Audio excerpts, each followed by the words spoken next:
Hi everyone, this is Mike Kramer of Ma Capital. Today is Tuesday, June 4th, and it's around 6:15 New York time. So during the course of the rest of this week and the start of next week, we're going to see continued building of economic data and macro events overall. Tomorrow we're going to get ISM services. We're looking for that index to rise to 51 from 49.4. Prices paid expected to slip to 59 from 59.2. Employment expected at 47.2 versus 49.5. Also tomorrow we're expected to get the ADP employment change.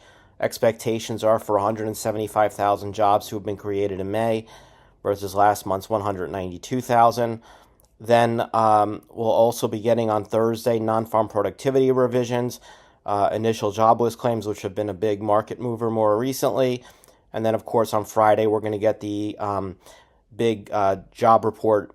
We're going to get the official job report where it's estimated that 185,000 new jobs have been created in May versus last month's 175,000. The unemployment rate's expected to stay unchanged at 3.9%.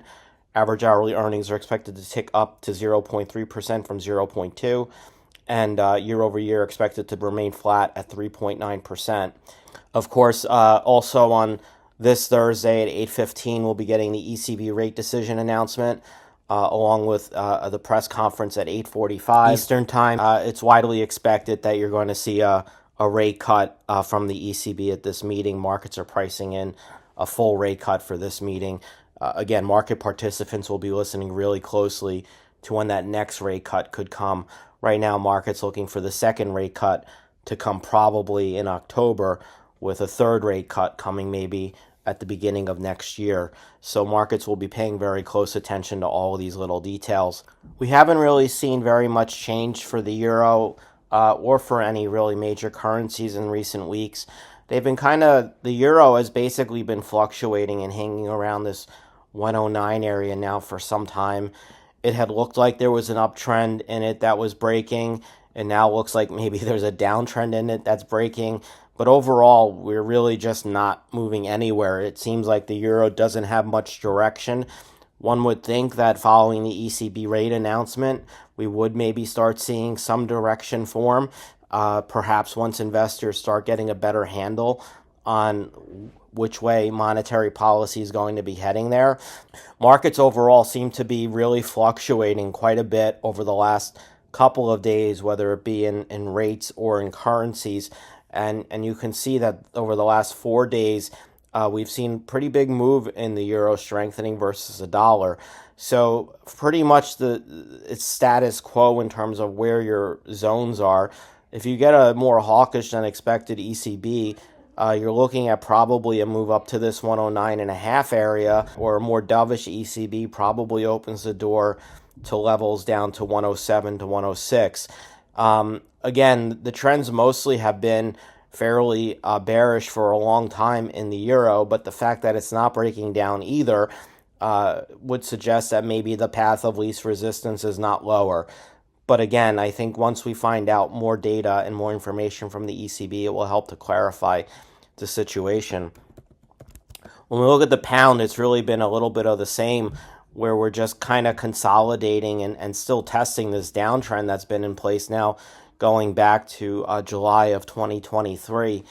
Right now we're looking at this trend line as being resistance, with a support level first at 126.75, and then a secondary level of support around 125. If for some reason the pound was able to break above the 129 region and actually close above it for more than a day, could start making a very bullish case for the pound rising back to the 130 region and potentially maybe even moving back towards 131. With rates coming down in the U.S., you've also seen the dollar weakening versus the yen. So the yen has gotten, again, to this big trend line that's been in place now for some time. So we're going to keep an eye on this. Clearly, if the trend line breaks, it probably sets up a return and a retest to this 152 region. While if we started to see rates in the U.S. move up, and if you were to start seeing those spreads widen again, you could begin to see the yen moving back up towards this 157.70 region. Remember, this is where the Ministry of Finance came in and intervened in the end. That was basically following the FOMC meeting in May. When you look at the German 10-year, for example, you're also seeing this mostly trending higher, but coming down towards the lower end of the trend. A break of this channel around 246 would probably be an indication that we're going to start seeing the 10-year in Germany move lower, while as long as we stay within this channel, the trend for it to continue to move higher would be favorable. You're really not even getting any clear signs in the momentum indications as well. When we move over to the US 10-year, that's got all the way up to this 460 area. And then basically on Thursday, we started to see a reversal. We got the PCE report on Friday, which really wasn't hotter than expected. It was more of just in line. Didn't really reveal much in it that was all that different from what had really been expected. And so you saw the 10-year move down. And then, of course, over the weekend, you've had some news around oil and production limits. And that really has oil moving down and even breaking a level of support at the 73.85 area, with the next major level of support somewhere maybe around 72 or so. But this is important because, 10-year treasury rates basically have been trading with oil for some time. And so the fact that you're seeing oil prices moving down, you're seeing treasury rates move down basically because if oil is moving down and you're seeing things like gasoline moving down in price, that's going to sort of weigh on inflation and potentially could pull inflation rates down in the U.S., which would obviously favor rates going lower in the U.S. as well. Additionally, we've seen copper prices start moving down a little bit too. There was some mixed PMI data coming out of China, which has not helped. But at this point, copper has had a very big move up.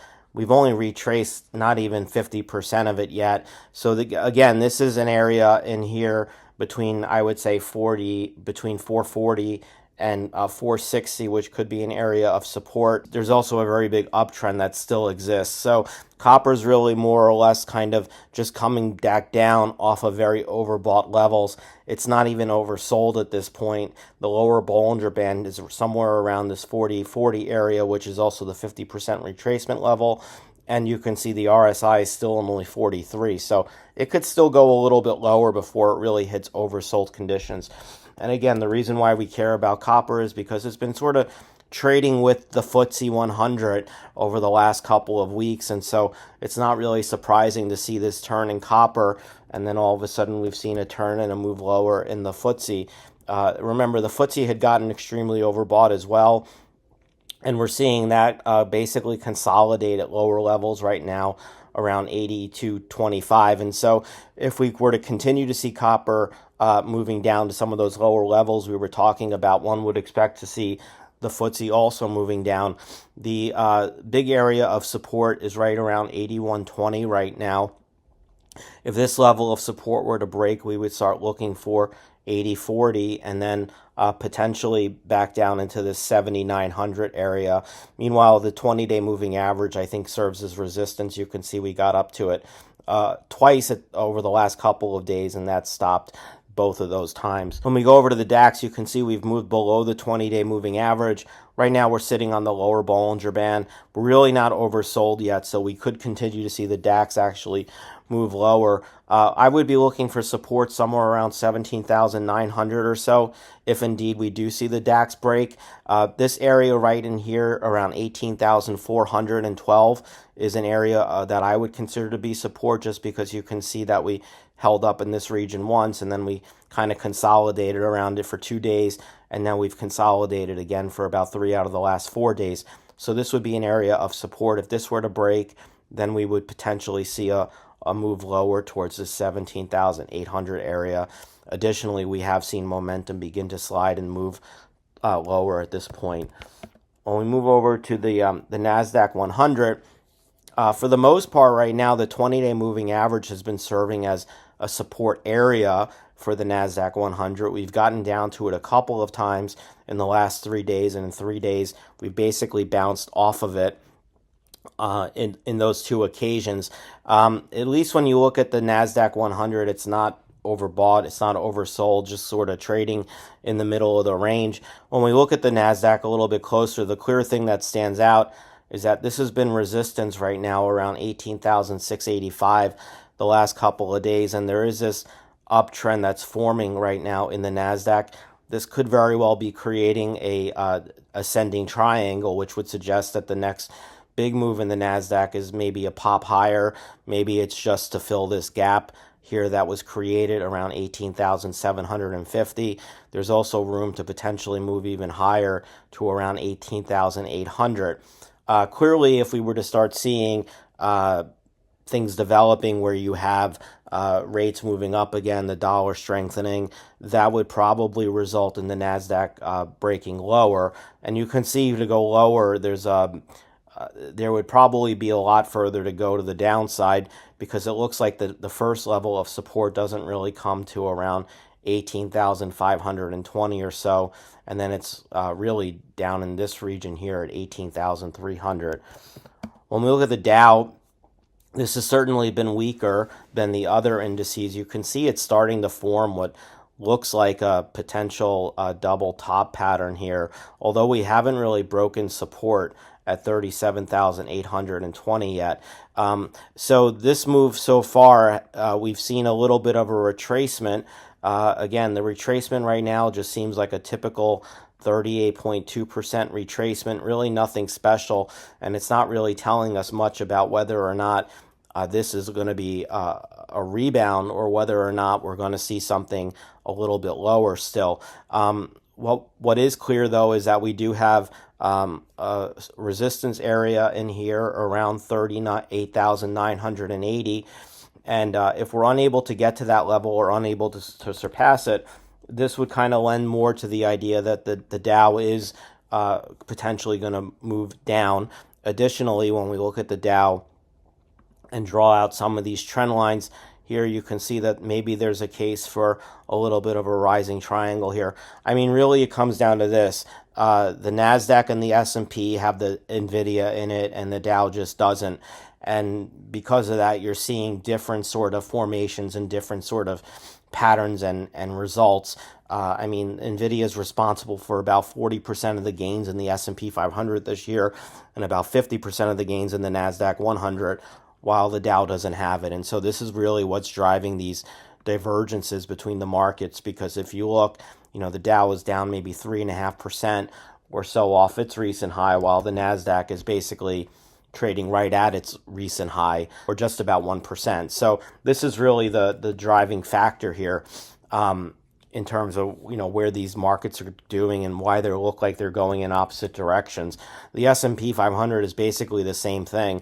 There is a gap that actually needs to be filled that exists right here, 5,300 or so. Just like the NASDAQ, you have this potential uptrend that's in place, which could also be forming what looks like maybe a descending triangle, although the only difference here is that you can see that this high was a little bit higher than this high. So there's just going to be a lot of data over the next couple of days. Clearly, the fact that this gap is still existing and isn't been filled certainly favors more upside to the S&P to around 5310. But again, with the amount of data that's coming the rest of this week, and the meetings that will be coming as well, it's very possible that we're going to just see this market just continue to meander sideways over the next couple of days while it waits to sort out which way rates and which way currency pairs are likely to head. Anyway, I hope you have a great rest of your week, and we'll see you next. Bye.